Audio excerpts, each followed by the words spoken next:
Guys movie में आप लोग देखेंगे कि एक लड़की जो समुद्र के बीच में एक छोटे से टापू पर फंस गई है, लेकिन असली मुसीबत तो तब आती है जब उसे चारों ओर से शार्क घेर लेती है। सो मूवी के स्टार्टिंग में हम नैन्सी नाम की एक लड़की को देखते हैं। नैन्सी अमेरिका से मैक्सिको में घूमने के लिए आई होती है। वो इस समय एक बीच की तरफ जा रही होती है जहाँ उसकी मॉम उसके पैदा होने से पहले गई थी। एक्चुअली नैन्सी की मॉम का कैंसर की वजह से डेथ हो गया है, जिसके कारण वो उनकी याद में इस जगह पर आई होती है। नैन्सी इस बीच के किनारे पहुँचती है जहाँ का व्यू बेहद ही शानदार था।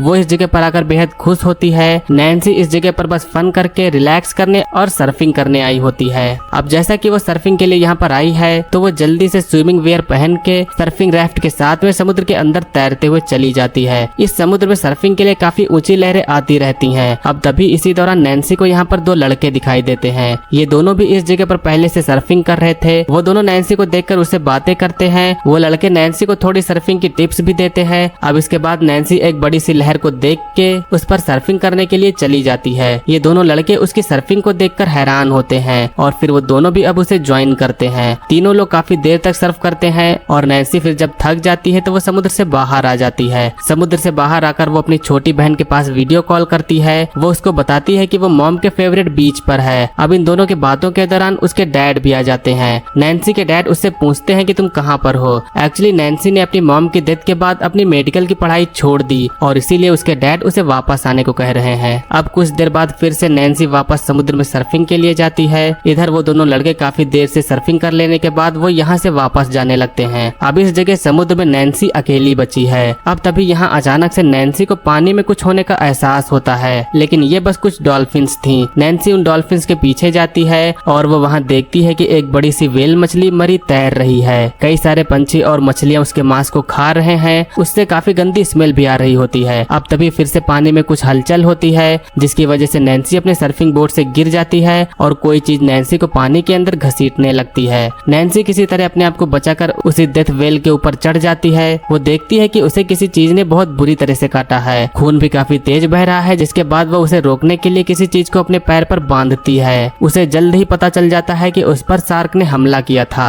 और वो यहाँ इस जगह पर अब फंस चुकी है। उससे कुछ ही दूरी पर किनारे में वही दोनों लड़के अपनी कार से निकलने वाले होते हैं। नैन्सी उन्हें हेल्प के लिए चिल्लाकर बुलाने की कोशिश करती है, मगर वहां तक आवाज नहीं जा रही थी, जिससे वो दोनों लड़के इस जगह से चले जाते हैं। नैन्सी पूरी तरह से यहाँ पर फंस चुकी है, लेकिन वो इस जगह ज्यादा देर नहीं रह सकती। अगल बगल उसके कई सारे शार्क्स हैं। अब तभी वो पास में एक छोटे से पत्थर के टापू को देखती है, जिसके बाद वो जल्दी से यहाँ से कूदकर उस टापू पर चली जाती है। नैन्सी का घाव बहुत ही गहरा है। वो देखती है कि उसके साथ में एक पंछी भी है, जिसके पंख में चोट लग गई है और इस वजह से वो भी यहाँ से नहीं निकल सकता। नैन्सी अपने इयररिंग और दूसरी ज्वेलरी को निकाल कर घाव को किसी तरह सिलने की कोशिश करती है। इस चीज में उसे बेहद ही दर्द हो रहा होता है, मगर वो अपने ब्लड को कुछ हद तक रोकने में कामयाब हो जाती है। नैन्सी के पास इस जगह पर इंतजार करने के अलावा कोई और दूसरा चारा नहीं है। अब जल्दी कुछ समय में रात हो जाती है। रात हो जाने पर इस जगह पर ठंड भी बढ़ जाती है, जिससे नैन्सी अपने पैर में लिपटे हुए स्विमवेयर को निकाल कर पहन लेती है। नैन्सी के पैर की हालत कुछ ठीक नहीं लग रही थी। काफी देर से कुछ भी न खाने को मिलने के कारण उसे जब भूख लगती है तो नैन्सी अपने सामने केकड़े को उठा के उसे खाने की कोशिश करती है, लेकिन उस केकड़े का टेस्ट शायद अच्छा नहीं था, इसीलिए वो उसे थूक देती है।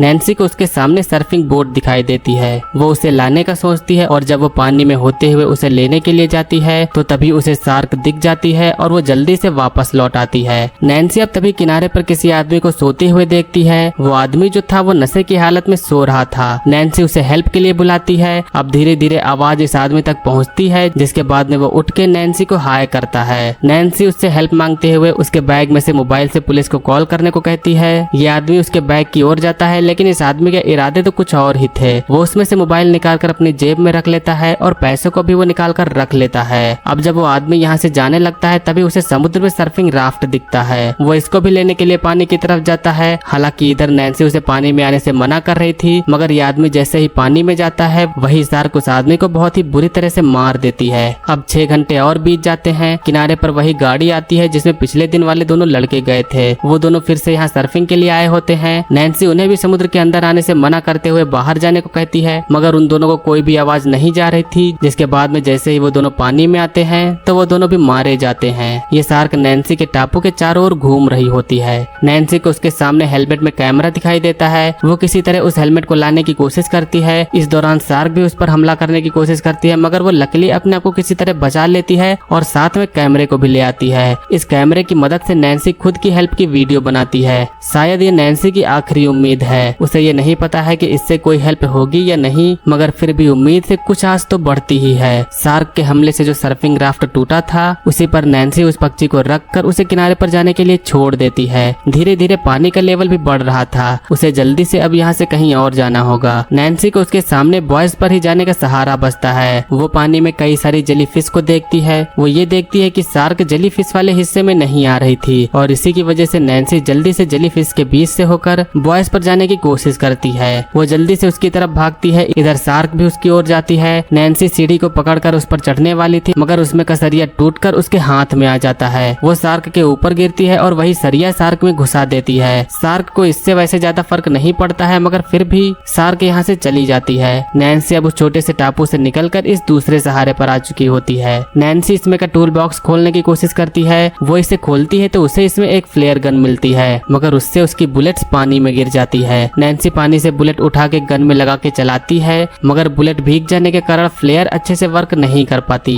वो एक दो और फ्लेयर शॉट्स मारती है, मगर इससे कोई भी फायदा नहीं होता। अब तभी नैन्सी समुद्र के किनारे किसी बच्चे को आता हुआ देखती है। वो बच्चा जो था उसे वही हेलमेट मिल जाता है। वो उस हेलमेट पर लगे हुए कैमरे को देखता है, जिसके बाद में वो उस कैमरे के वीडियो को चलाकर देखने लगता है। वो देखता है कि किसी लड़की ने हेल्प के लिए मैसेज दिया है और वो इस समय भी वहाँ पर फंसी हुई है। इसे देखने के बाद में वो बच्चा सीधा अपने पिता को बुलाने के लिए जाता है। इस तरफ नैन्सी को लगता है कि वो बच्चा भी उसकी कोई हेल्प नहीं कर पाएगा, जिसके बाद में वो अपनी लास्ट उम्मीद को भी खो बैठती है। नैन्सी के पास अब हाथ पर हाथ धरे बैठने से कुछ नहीं होगा, जिससे वो खुद से ही कुछ करने का सोचती है। इस बार जब शार्क उसके पास में आती है तो नैन्सी उसी फ्लेयर गन को शार्क के ऊपर चला देती है। इस चीज से शार्क और गुस्सा हो जाती है, जिससे वो तेजी से उस पर अटैक करती है। इस पर अटैक करने की वजह से बॉयज गिर जाता है और वो शार्क उसी के नीचे फंस जाता है। नैन्सी यहाँ से निकलने लगती है और इस तरफ वो बच्चा अपने पिता को बुला लाया होता है। ये वही आदमी होता है जिसने नैन्सी को कार से यहाँ लाया था। वो जल्दी से नैन्सी को पानी से बाहर निकालकर उसे सीपीआर दे के बचाता है। नैन्सी जैसे ही होश में आती है वो उसी पंछी को देखती है जिसे उसने किनारे पर जाने के लिए भेज दिया था। उसकी भी जान बच गई और साथ में नैन्सी की भी जान बच गई होती है। अब हमें 1 साल बाद का सीन दिखाया जाता है। नैन्सी का घाव ठीक हो चुका है, लेकिन उसने अभी भी सर्फिंग करना बंद नहीं किया है। इस बार वो अपनी बहन और डैड के साथ में आई होती है और इसी के साथ यहीं पर मूवी का एंड होता है।